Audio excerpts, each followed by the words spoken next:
Today I'm going to show you how to make the cutest top for summer. This is the berry top sewing pattern. This pattern also comes with written instructions. I would recommend to keep the written instructions next to you as you go through the video. Together in this video, we will go through every step of the written instructions. So start by printing out your pattern and cutting out your fabric. You can find the pattern in the link in the description. Some of the necessary materials for this pattern includes lace trim.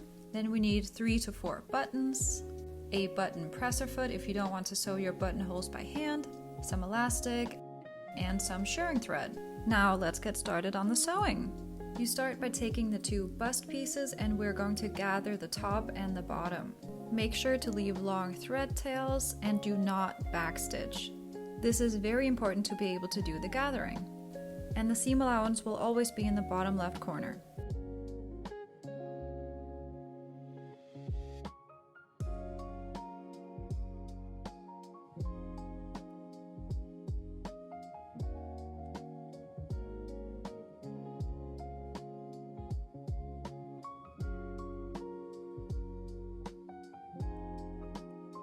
Once you've sewn the top and the bottom stitches like in the video, we are going to take the under bust piece and use this as a guide. And you can see in the video, I'm trying to find the bobbin thread. It's much easier to gather fabric if you pull at the thread coming from the bobbin. Then you gather this thread until it's the same length as the under bust piece.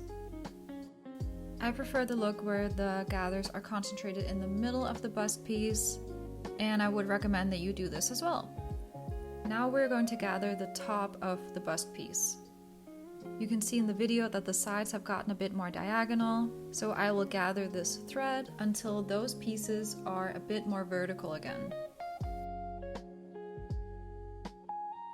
Now you should do this to both of the bust pieces, and in this next step we're going to be attaching the lace trim.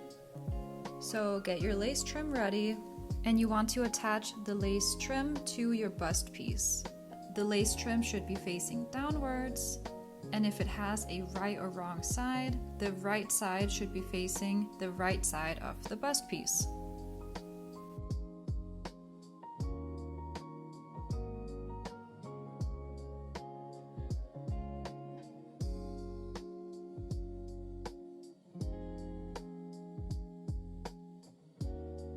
Now you can put it through your sewing machine and take your time here, make sure it's accurate and precise.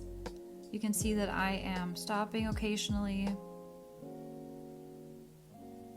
and sometimes also making sure that the lace is accurately on my fabric. So take your time here.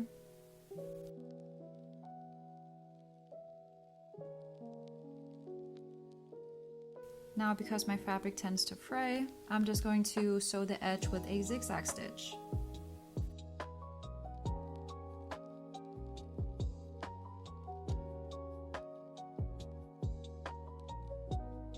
Now we're going to fold over the lace trim to the wrong side. So do this and pin it in place.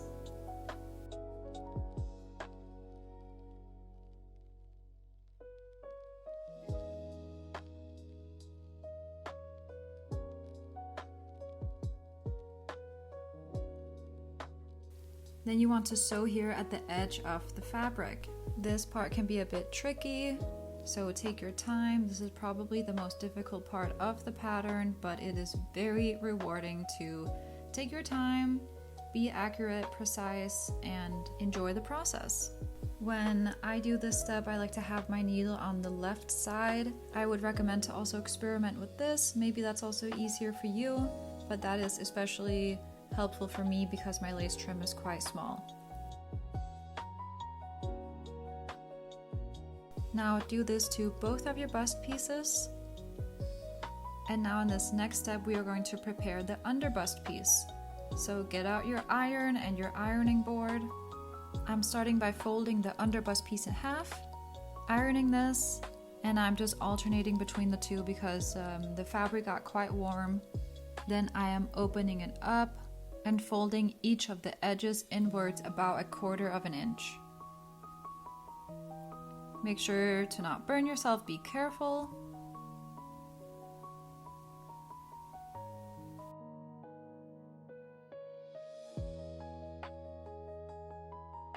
Then once you've done this, you can fold the underbust piece back in half. Make sure the two sides line up. You can see here I had to fix mine a bit because it was a little bit curvy, so do that if you need to.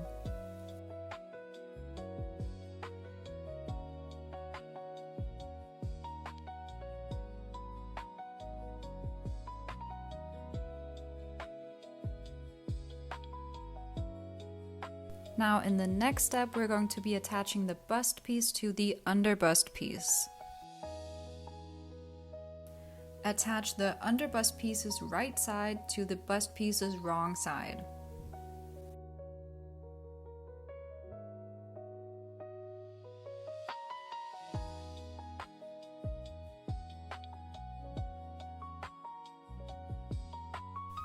If you discover that your bust piece is not gathered enough or gathered too much, you can also fix that at this point and put it through your sewing machine.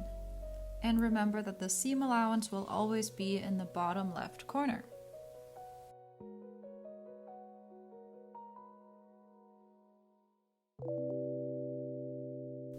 Now you can fold the underbust piece towards the right side of the bust piece and then pin this in place.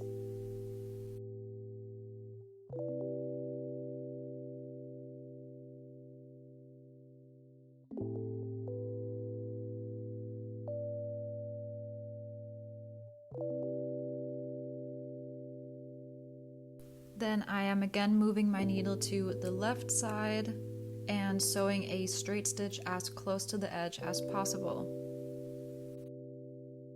Now you can do this to both of your bust pieces. Now you can take some time to cut off all of the loose threads if you haven't done this before, and take them to your iron. I really recommend taking the time to iron. It will make the final product look a lot nicer. In the next step, we're going to prepare the button piece. So stay on your iron and fold the fabric piece in half. Then fold each side inward towards the middle.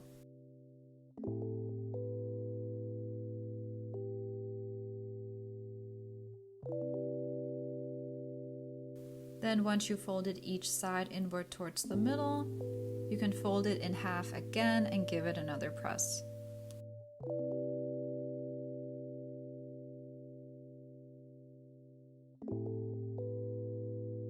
And now we are ready to attach the button piece. So get out both your button piece and your bust piece. And you will attach the button piece's right side to the bust piece's wrong side. Then you can pin this in place.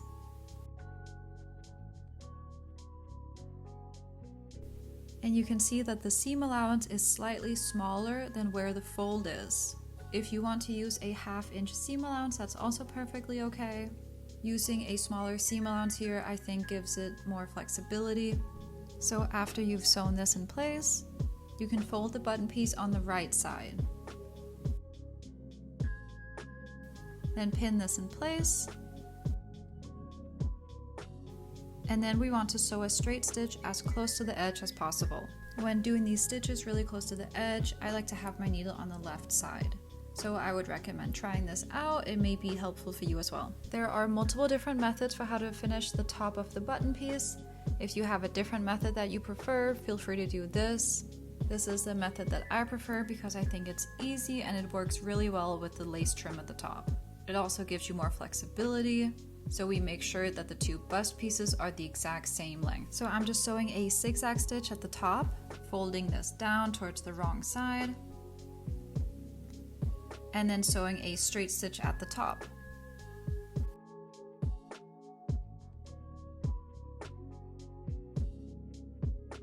Now we are done with the bust pieces for now. So get out your front lower piece, and we're going to make gathers at the top. This is the exact same process as earlier. Remember to leave long thread tails and do not backstitch.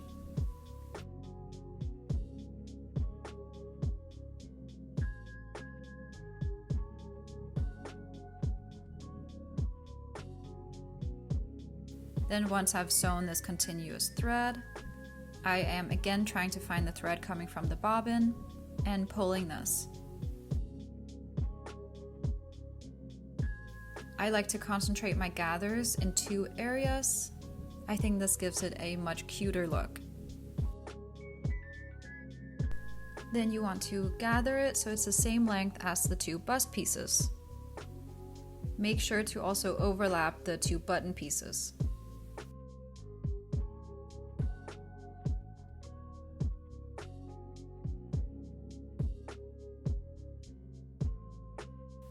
Now in the next step, we're going to be attaching the bottom piece to the 2 bust pieces.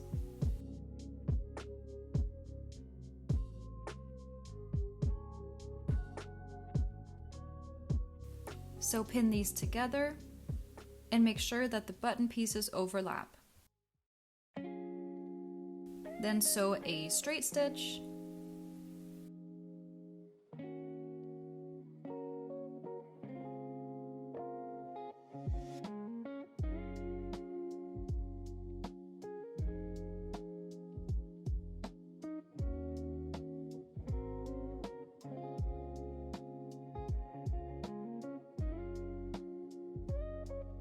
And then because my fabric tends to fray, I will also be sewing the edge with a zigzag.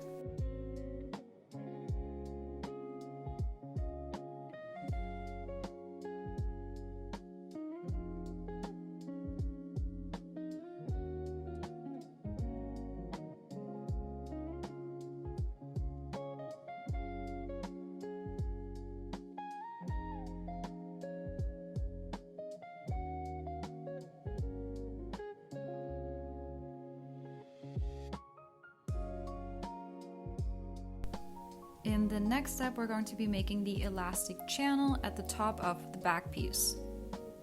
So I'm just folding this twice at about 1/2 inch.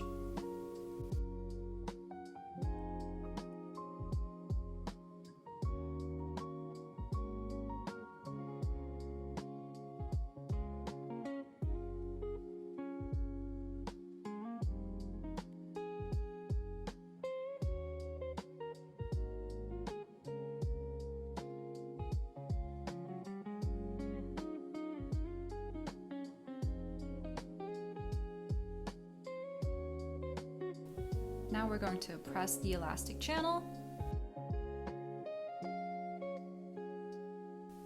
And now you can get out your elastic. To insert the elastic, we're going to be using a safety pin. So attach a safety pin to your elastic and feed it through the elastic channel.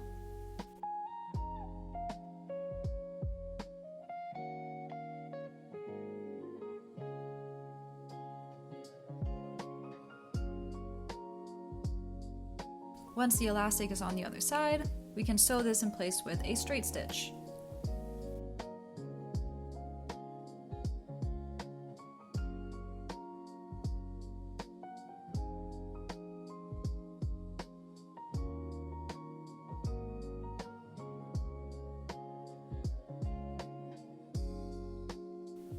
Now I am marking the edge of the elastic because we're going to make it 3 to 4 inches shorter than the elastic channel.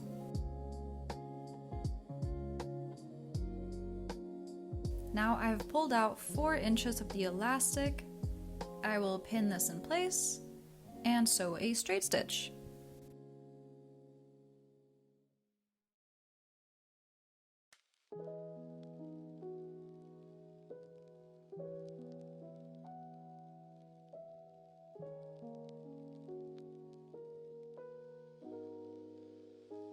In the next step, we're going to prepare the bias tape. It is important for the bias tape that you follow the directions for the grain line.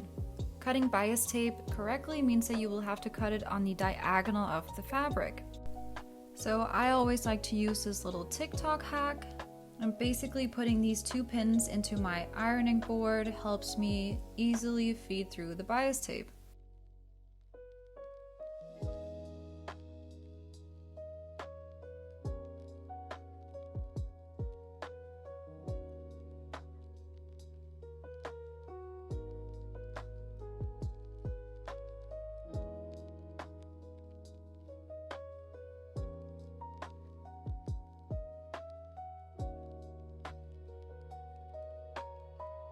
Now, once you finish preparing both of your bias tape pieces, we are going to attach it to the back piece. So attach the right side of the bias tape to the wrong side of the back piece.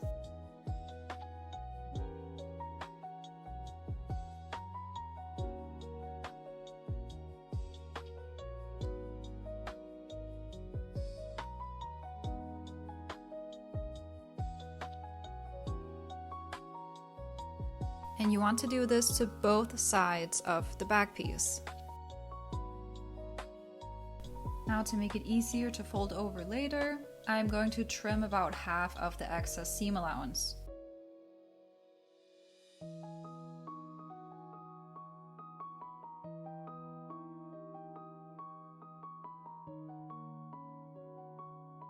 Now you can get out the front piece.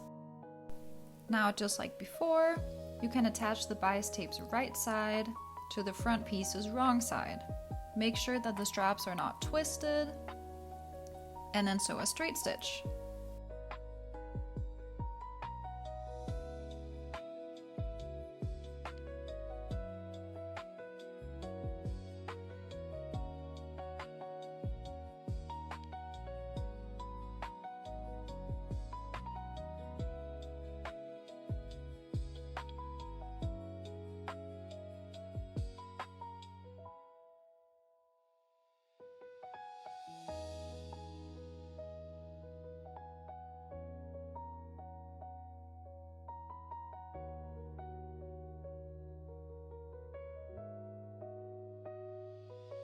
Then I will again cut some of the excess seam allowance.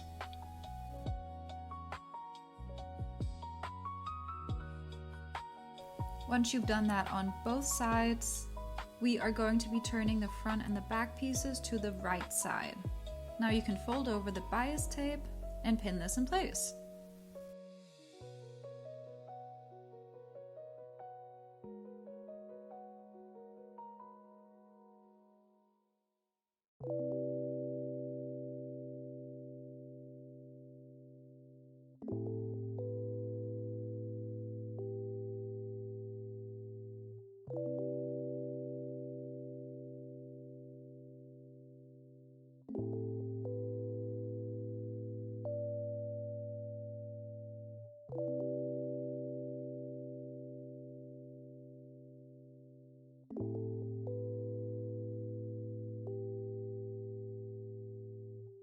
Then I am taking it through my sewing machine with a straight stitch, using a seam allowance of 3/8 of an inch or as close to the edge as possible. Here I am again setting my needle to the left side.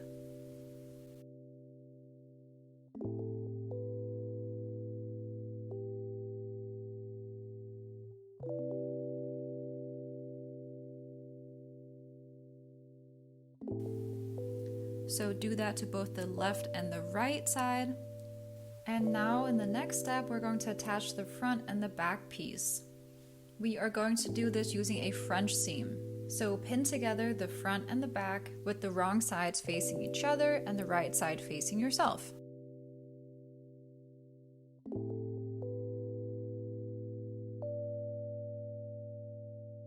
Do this to both sides and then put it through your sewing machine.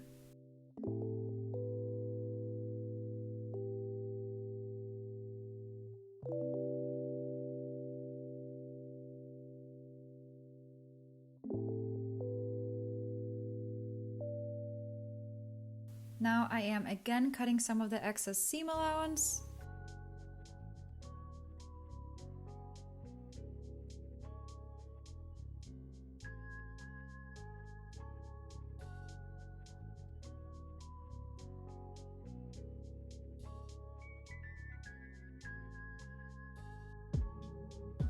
And to make it neater, I will iron it.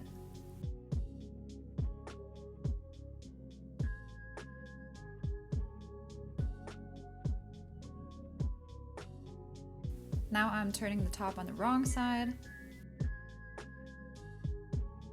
and pinning together the sides again. This is what's called a French seam.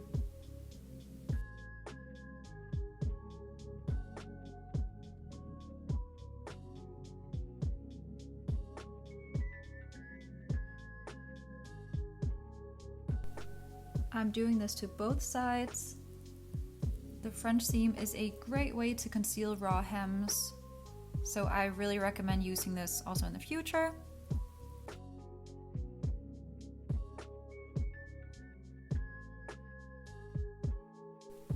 Now in the next step, we're going to hem the bottom. I am doing this by folding it twice.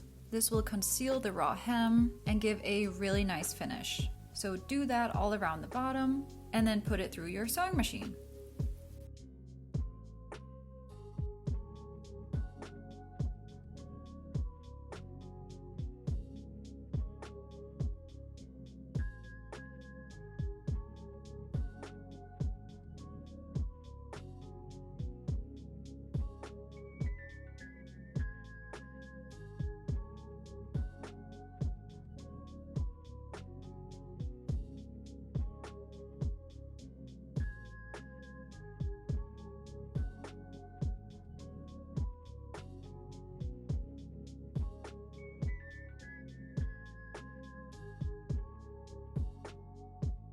In the next step, we're going to be shirring the back.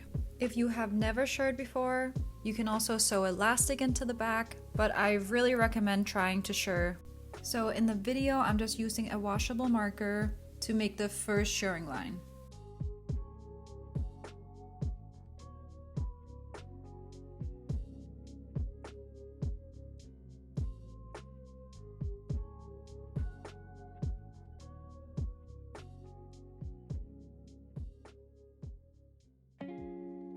Then you can get out your shirring elastic and an empty bobbin.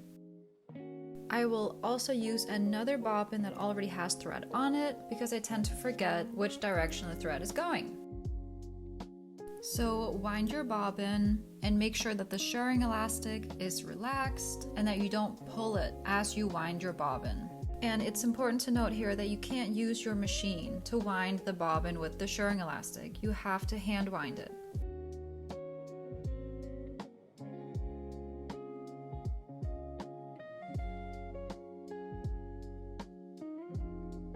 Then you can put your bobbin into your machine. My bobbin with the shirring elastic sometimes needs a little help, so do whatever you need to do to get it through. I would recommend to first do a test piece with the shirring elastic to see how it reacts to your fabric, and then you can just sew a straight stitch on the line that we made before. Remember to always backstitch or the elastic will come undone. So I just did my first shirring line and I will do 4 of these in total, each about ½ an inch apart.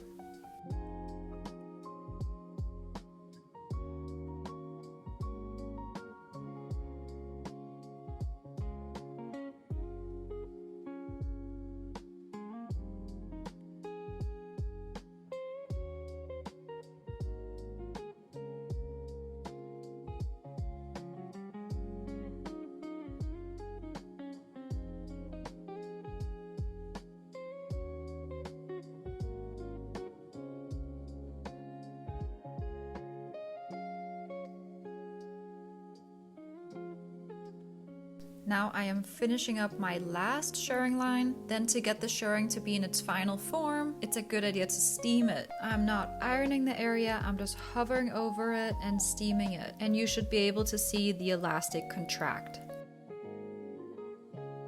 Now you should be very proud of yourself because we are on the last step.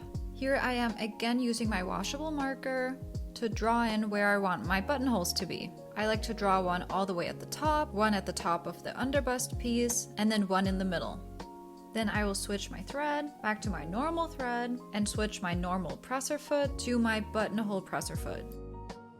Then you can just follow the directions on your machine for how to make the buttonholes. Then I will seam rip the middle of the buttonholes and use my washable marker to make small dots on the inside so I know where to sew on the button. And then we're done! I hope you enjoyed this tutorial for the berry top. If you liked this video, like, subscribe, and leave a comment, and I will see you in the next one.